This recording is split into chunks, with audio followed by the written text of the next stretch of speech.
Live. Good to see you, my brother. Welcome. Good morning. How are you Good doing? morning and cheers.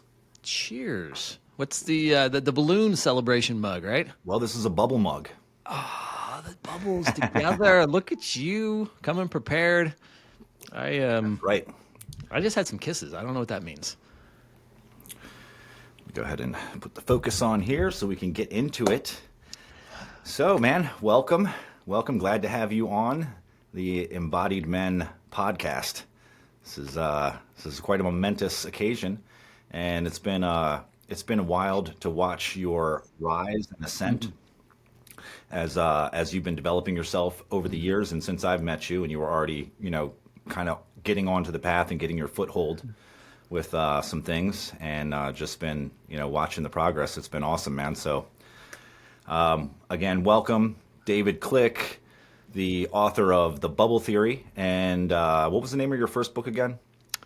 Emotional Intelligence for Men was my first attempt at kind of just understanding the whole publishing world.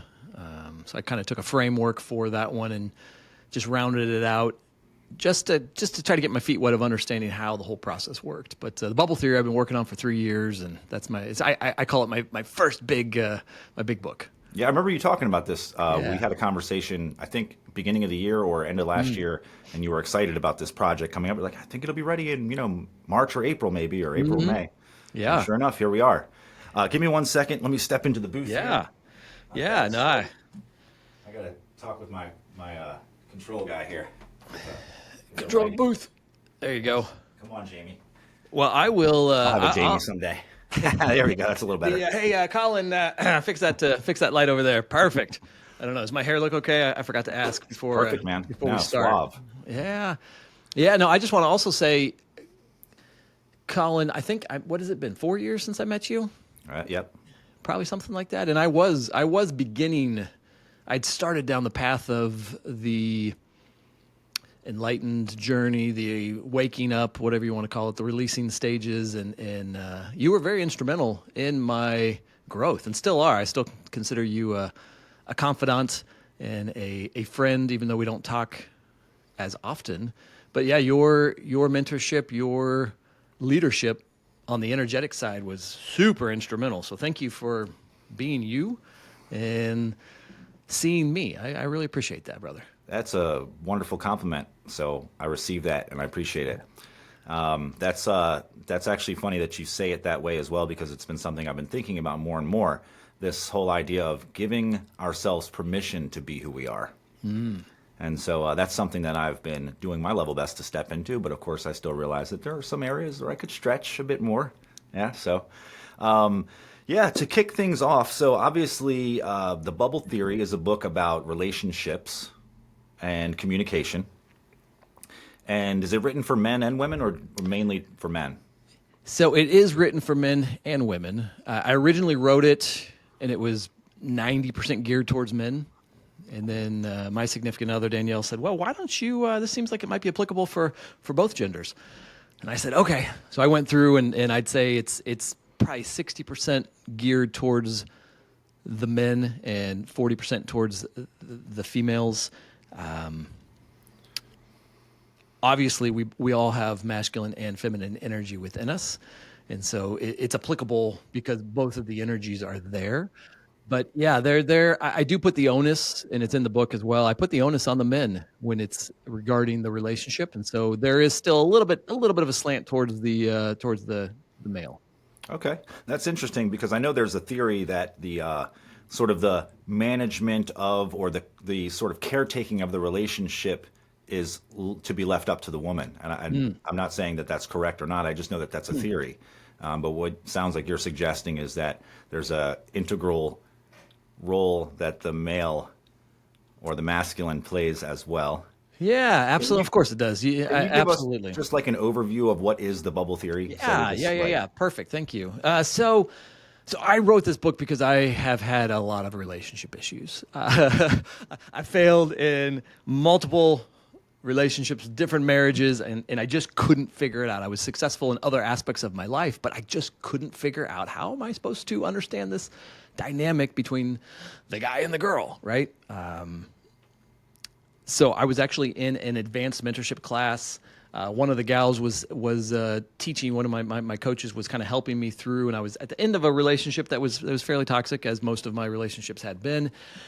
And I realized, oh my gosh, this came to me. I was sitting in this chair, facing this coach, and I saw how she was talking about, well, the energy that this your significant other is presenting. It wasn't being understood. And then I had this download, this epiphany that said, oh my gosh, this is the masculine and feminine is the exact same as the yin and the yang. It's not meeting on opposite ends, but it's how do we meet in the middle? And so that's what the bubble theory basically is if there is an energy presented in a relationship, it's how do we understand what's going on underneath?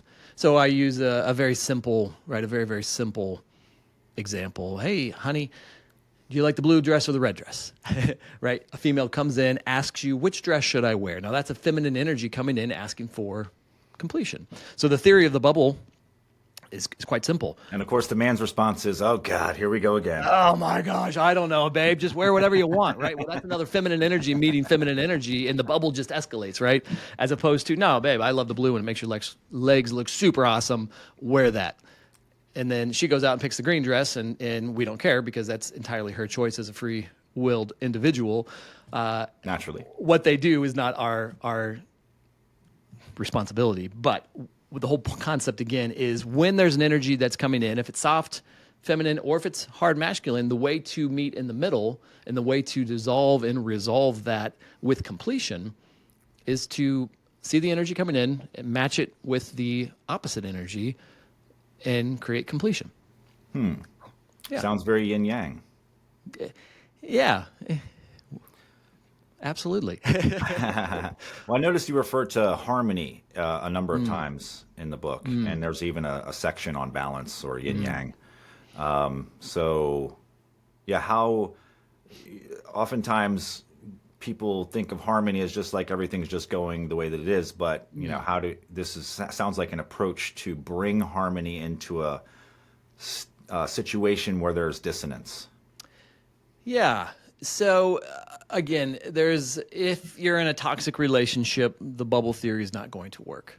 I'll put that out there as the fence. If you're with a 1% narcissistic person or a cluster personality disordered relationship, male or female, this is not going to work. Let me get a clarification there really quick. Yeah. Because there's a difference between, like, let's say being in a hopelessly toxic situation with someone who is in no way taking responsibility for their part in things and just only puts blame and accusations or what have you, versus a relationship which has become toxic due to both parties not stepping up and checking themselves and owning their shit, as well as being a force of, at least let's try to bring harmony. Yeah. You know, or let's at least try to take responsibility for ourselves.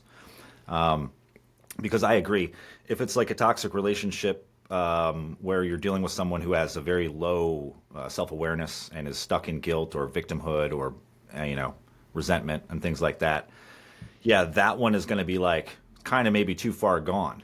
But, absolutely. But how about the first situation I was talking about, where it's just things have become toxic? Sure, if they've degraded to a level of arguing, fighting, toxicity, it's a beautiful question. I think you got to go to the heart of it, right? So if you are two good-willed individuals that do want a relationship to work, and you're both committed, but you just have lost the communication skills, or you've lost the toolkit, or you have never had it, or you've both evolved and grown different ways, then the bubble theory 100% is 100% applicable. And it could give you a new framework, right? So John Gottman came out in the 70s with the Love Lab, and he pioneered relationship basics of how is this relationship stuff supposed to work. And then, Men Are From Mars, Women Are From Venus came out in the 90s. And in the 2000s, Gary Chapman introduced the 5 love languages, which has revolutionized so much about what we understand about communication. The bubble theory is essentially taking all of that's been out there and going a level deeper to the energy beneath it. Okay. And if we can, again, as men, learn to identify by standing in the center the energy's coming in. So there's a big misconception that I believe, one of the more damaging relationship advice out there is that, oh, guys are masculine, women are feminine. And as long as the woman stays in the feminine, the guy stays in the masculine, everything's great. And you have polarity. I think that's done more damage and more harm to modern relationships than any other advice in the world. What I believe is that the man should be in the center. And so if a masculine energy is coming in, he can see it, and it's a lot quicker with martial arts, with relationships, to step to the left, complete that bubble with a feminine response, and move on. Same thing, if he's in the center, energy comes in from the left, from feminine, it's a lot easier to just move really quick to the sidestep to the masculine completion. However, if he's all the way over in the right and she comes in with a hard masculine question, energy, demand, something like that, it's going to take a long time to get all the way over to the left because he's so firmly planted over here in his masculine. Now, do we have both energies within us? Of course, Colin. We have an ample amount of pure masculine energy and pure feminine energy. What I believe that the next level the collective is ready for and society is ready for is how do we forget the stereotypical men are masculine, women are feminine, or vice versa, and move to we need to be centered. How do we operate from the center? Because when we can operate from the center, we're not reactive. And when we're not reactive, we can read the energy coming in. And when we can read the energy coming in, we know how to complete these little bubbles and get to the root of whatever the activity, whatever the fun, whatever the purpose of your relationship is, get back to that.